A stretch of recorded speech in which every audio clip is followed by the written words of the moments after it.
Dans cet épisode, je vous propose de découvrir une manière simple et efficace de mettre en pratique tout enseignement.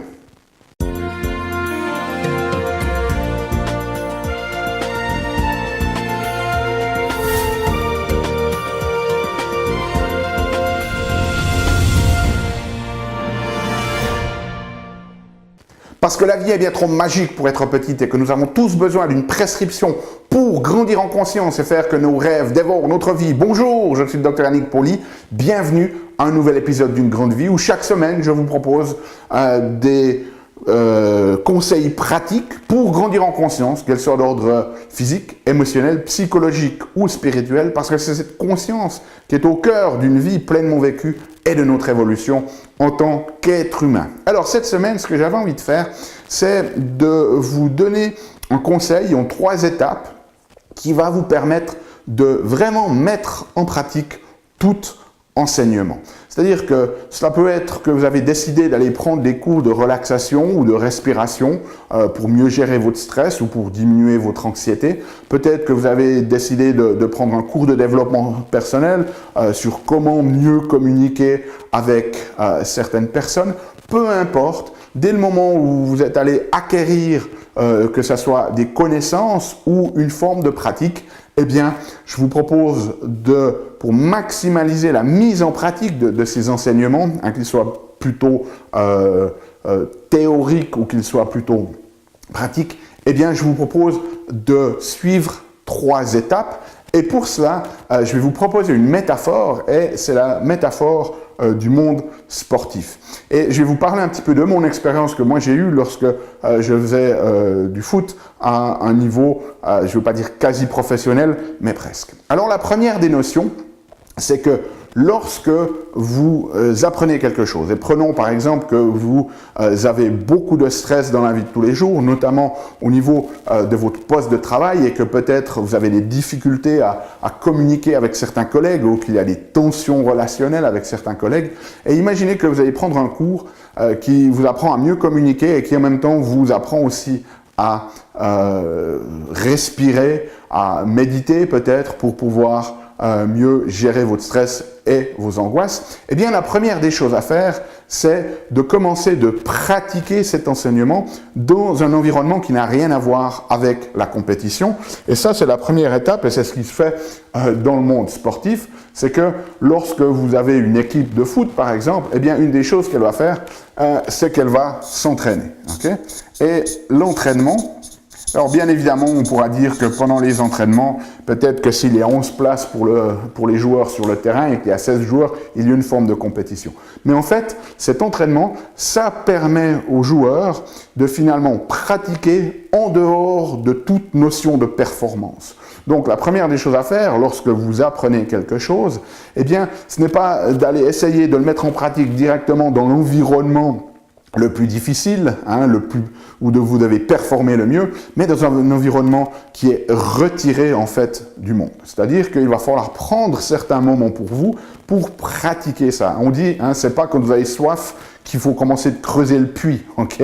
Il faut prévoir à l'avance. Donc, la première des notions, c'est de s'extirper du monde, de toute cette notion de performance, si vous voulez, pour que vous puissiez pratiquer, pour que vous puissiez vous entraîner à développer cette nouvelle compétence que vous avez acquis au travers de cet enseignement, qu'il soit théorique ou pratique. Ensuite, lorsque vous avez commencé d'être à l'aise avec ce nouvel enseignement, que vous commencez à l'incarner, eh bien, la deuxième étape, c'est de commencer d'aller se confronter avec le monde, mais on ne va pas aller se confronter avec les situations les plus difficiles.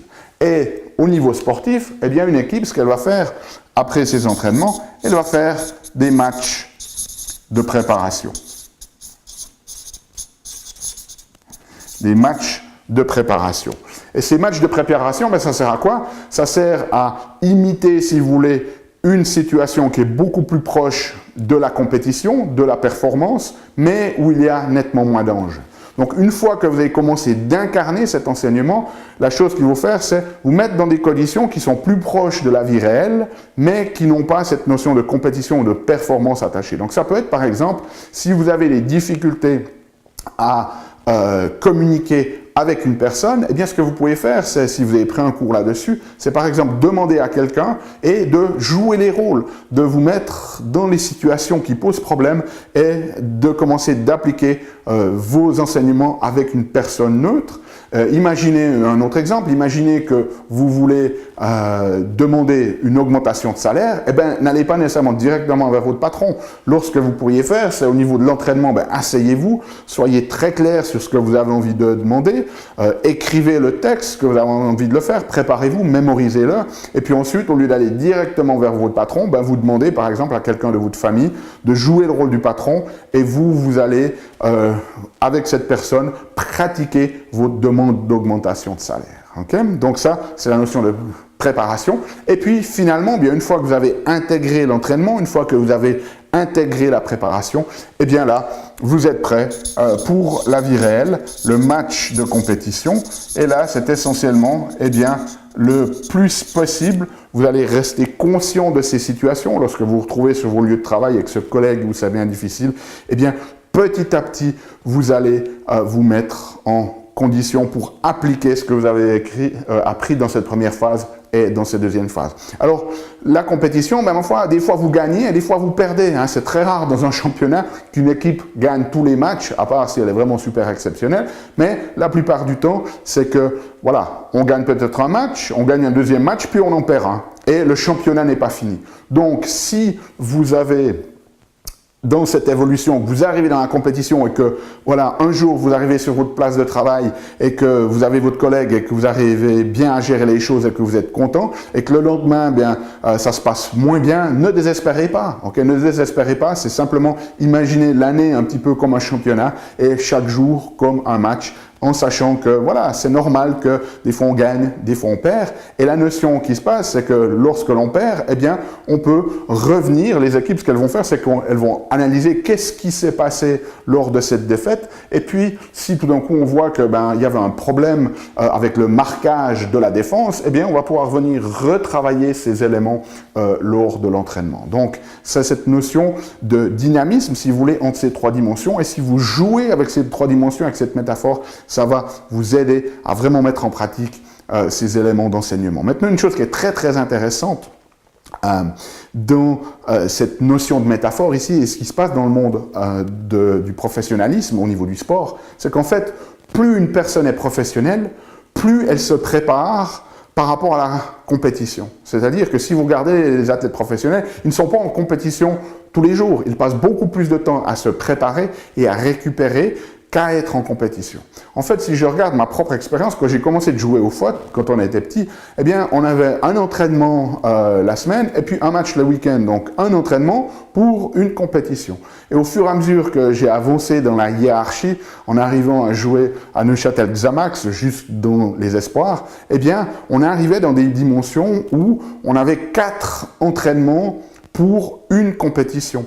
Et si on regarde certains professionnels, eh bien, ils avaient jusqu'à 2 entraînements par jour, alors pas nécessairement toujours tous intensifs, mais 2 entraînements par jour pour un match le week-end.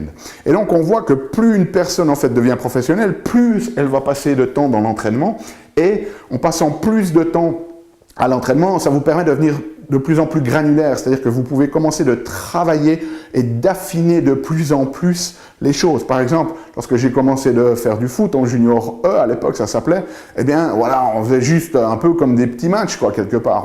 On n'entraînait jamais des coups francs, on n'entraînait jamais des pénaltys ou des choses comme ça. Et au fur et à mesure de l'évolution, au fur et à mesure qu'on avait de plus en plus d'entraînement, eh bien on travaillait de plus en plus des aspects très spécifiques comme les pénaltys, comme les corners, comme les coups francs, etc., etc. Donc, ne négligez pas, même si on sait que vous avez besoin de cet enseignement pour aller mieux au niveau de la compétition, ne négligez pas l'importance de cette phase d'entraînement et affinez votre entraînement de plus en plus en fonction des résultats, si vous voulez, lorsque vous devez vraiment le mettre en application. Voilà, mettez ces conseils en application, laissez-moi savoir comment ça va pour vous dans les commentaires ou si vous avez des questions. Si vous avez besoin de la transcription, elle est disponible sur notre blog unegrandevie.com. Nous, on se retrouve la semaine prochaine pour un nouvel épisode. D'ici là, souvenez-vous, aimez la vie, émerveillez-vous et contribuez chaque jour un petit peu plus.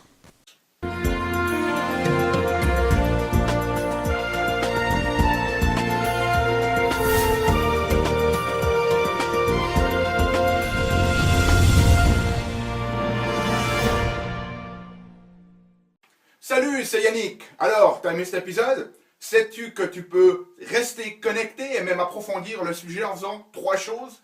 La première, tu peux t'inscrire à mon compte YouTube.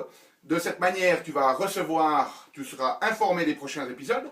La deuxième chose que tu peux faire, c'est approfondir le sujet grâce à ce DVD, les 7 clés d'une grande vie. Il est complètement gratuit. C'est le DVD d'un atelier que j'ai fait de 2 heures environ qui explique les bases de la méthodologie et qui vous donne des exercices pratiques dans la méthodologie Une grande vie. Donc il est gratuit. Tout ce que tu as à faire, c'est cliquer sur le lien.